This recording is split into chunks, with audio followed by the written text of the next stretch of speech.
అమరావతి శరవేగంతో నిర్మాణ పనులు ప్రారంభం కాబోతూ ఉన్నాయి. ఇప్పటికే ఆంధ్రప్రదేశ్ ప్రభుత్వం కేబినెట్ ఆమోదం పొంది 20,000 కోట్ల రూపాయల ఖర్చుకు ఆమోదం తెలిపింది. వీటికి టెండర్లు కూడా పిలవబోతూ ఉన్నారు.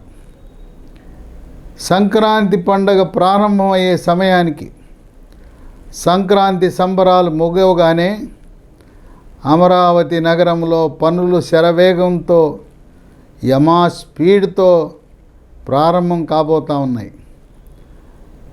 జూన్ వరకు వర్షాలు పడే వరకు పగలు రాత్రి ఎండనక వాననక పనులు నిర్వహణ జరుగుతుంది. వర్షాలు పడినప్పుడు కూడా బయట పని కాకుండా బిల్డింగు లోపల ప్లంబింగు, ఎలక్ట్రికల్ వర్కు, ప్లాస్టరింగు, ఫ్లోరింగ్ లాంటి పనులు కొనసాగుతూ ఉంటాయి. 2 షిఫ్ట్లలో పని, పగలు రాత్రి ఫ్లడ్ లైట్లు పెట్టుకుని కూడా పని చేయడం జరుగుతుంది. ఈ అమరావతి నిర్మాణం పనులకు తెలుగు రాష్ట్రాలలో ఉండే మనకు లేబర్ కానీ, ఎలక్ట్రీషియన్ కానీ, ప్లంబర్లు కానీ, సాంకేతిక నిపుణులు కానీ సరిపోరు. అందువల్ల ఇప్పటికే టెండర్లు గతంలో దక్కించుకుని అమరావతి రాజధాని పనులు నిర్వహించిన ప్రముఖ సంస్థలు L&T, NCC, పల్లంజీ, విజయ నిర్మాణ్, KMB ఇలాంటి ప్రముఖ సంస్థలు వాళ్ళ ఏర్పాట్లలో నిమగ్నం అయిపోయారు. దీనికి కావలసిన ఎలక్ట్రీషియన్లు, ప్లంబర్లు, ఈ భవన నిర్మాణ కార్మికులను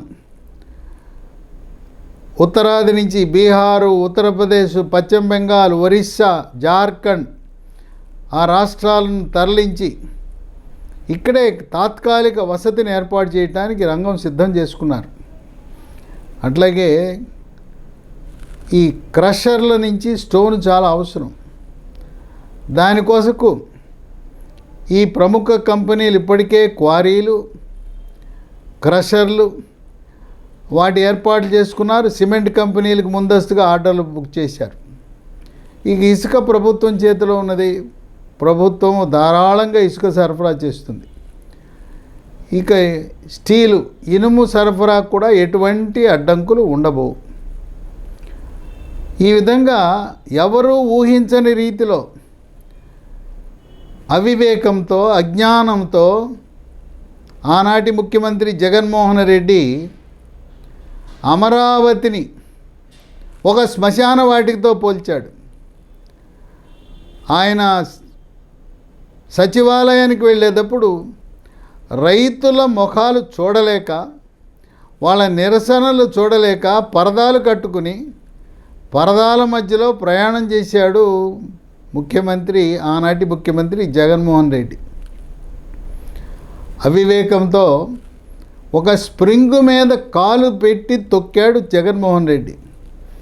కాలు పెట్టి తొక్కి వికటాట్టహాసం చేసి చంద్రబాబు నాయుడు ఏదైతే ఒక అంతర్జాతీయ నగరాన్ని సృష్టించబోతున్నాడో దాన్ని నేను సర్వనాశనం చేశానని ఒక వికటాట్టహాసంతో స్ప్రింగుని కాలు కింద పెట్టి తొక్కితే ఏమవుతుంది? తొక్కినంతసేపు స్ప్రింగు అణిగి ఉంటుంది. కాలు తీయగానే ఆకాశానికి ఎగురుతుంది.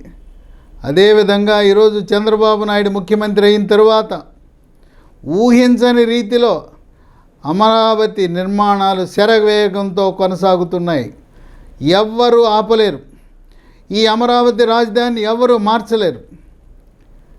అమరావతి రాజధాని అని చెప్పి ఉభయ సభల్లో, లోక్సభలో, రాజ్యసభలో కూడా ఆంధ్రప్రదేశ్ పునర్విభజన చట్టంలో భాగంగా ఆంధ్రప్రదేశ్ రాజధాని అమరావతిని పొందుపరచబోతూ ఉన్నారు. రాష్ట్రపతిచే ఒక నోటిఫికేషన్ కూడా ఇప్పించబోతున్నారు. ఎవరైనా స్వదేశంలో కానీ విదేశాల్లో ఉన్నవారు కానీ ప్రవాసాంధ్రులు, ప్రవాస భారతీయులు మీకు ఎటువంటి అనుమానము అవసరము లేదు. ఒక్కసారి గెజిట్ ఆఫ్ ఇండియాలో అమరావతి ఆంధ్రప్రదేశ్ రాజధాని అని నోటిఫికేషన్ జారీ చేసిన తర్వాత ఈ రాజధానిని మార్చడం ఎవరి వల్ల సాధ్యము కాదు. నవంబర్ 2027 దీపావళి పండగ నాటికి అమరావతి నిర్మాణాలు పూర్తి చేసి ఏదైతే ఆనాడు ఢిల్లీ నగరాన్ని తలదన్నేలా రాజధాని నిర్మాణం చేస్తానన్నారో అటువంటి నగరాన్ని మనం చూడబోతున్నాం. కేంద్ర ప్రభుత్వం ఇప్పటికే వారి శాఖల యొక్క ప్రధాన కార్యాలయాల నిర్మాణానికి 175 శాఖల కేంద్ర ప్రభుత్వ కార్యాలయాలకు రాష్ట్ర ప్రభుత్వము భూమి కేటాయించింది. కేంద్ర ప్రభుత్వం నిధులు కేటాయించి వారికి బ్యాంకులో నిధులు సిద్ధంగా ఉన్నాయి. జనవరి నెలలో కేంద్ర ప్రభుత్వ కార్యాలయాలన్నీ కూడా పనులు ప్రారంభమై 175 టవర్లు నిలువుగా బొంబాయిలో నారిమన్ పాయింట్లో ఎలా అయితే టవర్లు ఉన్నాయో ఆ విధంగా కేంద్ర ప్రభుత్వ శాఖల టవర్లు వెలుస్తున్నాయి అమరావతిలో. ప్రతి ఇంచి ప్రతి అంగుళం కూడా విలువైంది కనుక భవనాలు అడ్డంగా కాకుండా నిలువుగా 45 అంతస్తుల వరకు అనుమతులు ఇవ్వడానికి ఆంధ్రప్రదేశ్ రాష్ట్ర ప్రభుత్వం సిద్ధంగా ఉంది. దీంతోపాటు 2027 నాటికి 5 పరిపాలనా భవనాలు, అక్కడ సచివాలయం, విభాగాధిపతుల హెడ్స్ ఆఫ్ డిపార్ట్మెంట్స్, వాటితో పాటు ఏదైతే ప్రభుత్వ అనుబంధ సంస్థలు ఉన్నాయో, కార్పొరేషన్లు ఉన్నాయో అవి కూడా ఈ 5 టవర్లలో ఏర్పాటు చేయడానికి రంగం సిద్ధమవుతూ ఉంది.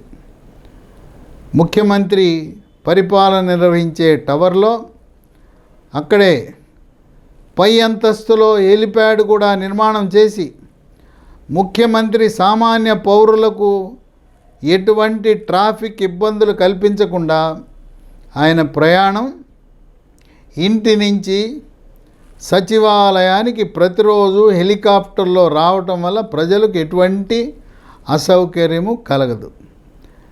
విషయం ఏంటంటే చంద్రబాబు నాయుడు కూడా అమరావతిలో తన స్వగృహాన్ని నిర్మించుకోవటానికి వ్యూహరచన చేయటం అనేది విశేషం. ఇప్పటికే మంజూరైన 20,000 కోట్లు, వాటిలో 5,000 కోట్లు రహదారుల నిర్మాణానికి కేటాయించారు. అట్లాగే ఏదైతే రైతుల లేఅవుట్ల అభివృద్ధి కొరకు 1,500 కిలోమీటర్లు అభివృద్ధి చేయడానికి 4,000 కోట్లు కేటాయించారు. 500 కోట్లు వెచ్చించి మంత్రులు, హైకోర్టు జడ్జిల యొక్క నివాసాలు త్వరలో మార్చికి ముందే పూర్తి చేయబోతూ ఉన్నారు. కేవలం ఒక 15% పనులు మాత్రమే మిగిలి ఉన్నాయి. ప్రధానమంత్రి మోదీ పెద్ద మనసుతో రాష్ట్రానికి, అమరావతికి 15,000 కోట్లు మంజూరు చేశారు. ఈ 15,000 కోట్లు దాంట్లో 12,000 కోట్లు ప్రపంచ బ్యాంకు, 3,000 కోట్లు Asian development bank ADB, Asia అభివృద్ధి బ్యాంకు. ఇది కేంద్ర ప్రభుత్వము మనకిస్తున్న గ్రాంటు. ఇది రాష్ట్రము చెల్లించవలసిన అవసరం లేదు. ఇది రాష్ట్రాన్ని యొక్క అప్పుల జాబితాలో చేరదు.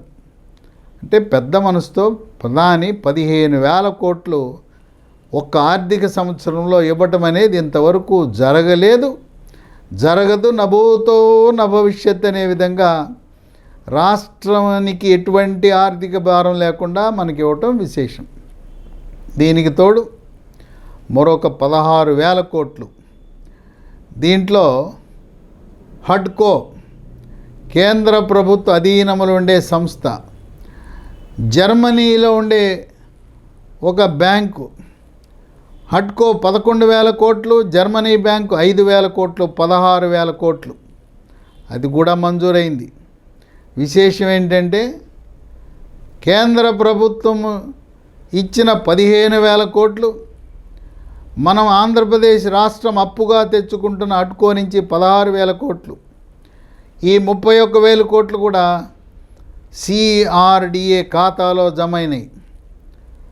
పని ఎప్పటికప్పుడు దశల వారీగా కాంట్రాక్టర్లకు చెల్లింపులు చేయడానికి ఎటువంటి ఇబ్బందులు లేవు. ఒక శుభవార్త ఏంటంటే ఎవరైతే రాజధాని పనులు చేస్తున్న పెద్ద పెద్ద కంపెనీలు, వారి దగ్గర పనిచేస్తున్న సబ్ కాంట్రాక్టర్లు ఎప్పటికప్పుడు చెల్లింపులు జరుగుతాయి. ఎటువంటి ఆర్థిక ఇబ్బందులు లేవు. సెక్రటేరియట్ చుట్టూ, ఆర్థిక శాఖ చుట్టూ తిరగవలసిన అవసరం లేదు. నిధులు సిఆర్డిఏ ఉంటాయి, సిఆర్డిఏ బ్యాంక్ అకౌంట్లో ఉంటాయి. ముఖ్యమంత్రి, మంత్రి నారాయణ ఇద్దరు ఆదేశాలు ఇవ్వగానే సిఆర్డిఏ కమిషనర్ బటన్ నొక్కితే కాంట్రాక్టర్ల ఖాతాలోకి వెళ్తాయి. అంతేకాకుండా ఈ పెద్ద పెద్ద కాంట్రాక్ట్ సంస్థలు భవన నిర్మాణ కార్మికులను తరలించడానికి, యాంత్రీకరణకు గతంలో మాదిరి మొబిలైజేషన్ అడ్వాన్స్ కూడా ఇచ్చి వాళ్ళని ప్రోత్సహించడానికి రంగం సిద్ధమవుతూ ఉంది. కంకర కానీ, ఇసుక కానీ, స్టీల్ కానీ,